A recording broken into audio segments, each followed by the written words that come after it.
In September, the Financial Times offered a good commentary from Stefan Stern titled "Urgent Boardroom Discussions Are Rarely Particularly Productive."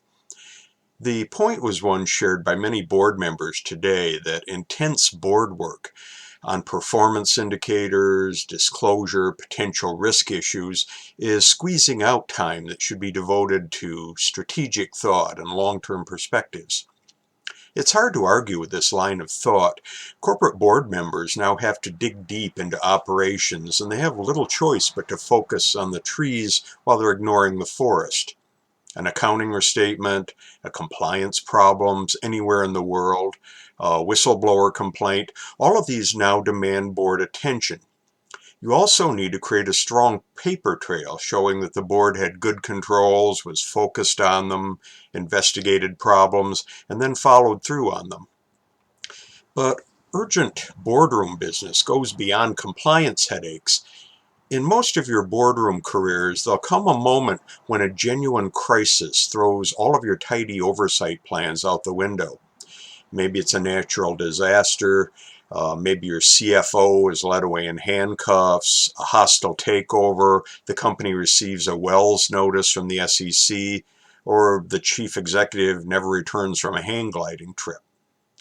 Then the board and management has to go into a shared panic mode, and however much time you allotted for serving on this board goes out the window until the crisis is over.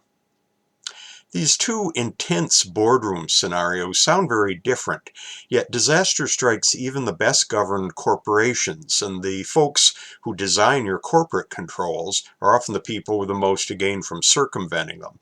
In truth, the two boardroom states I just discussed have much in common, and both directors are under the gun, they're focused intensely on immediate issues, and they're scared about what happens if they fail. We've been conditioned to believe that the old-style leisurely board governance model is a relic of the country club boardroom. Members just shooting the breeze before voting aye and then breaking for a good lunch. But this casual style of governance also gave directors both the time and the objectivity to nurture some blue sky discussion on things like strategy issues, long-term plans, ideas that won't pay back until many quarters down the road. Intense focused boards are what we're told make for good governance today. But maybe that's not what boards were designed for. I'm Ralph Ward from the Boardroom for October.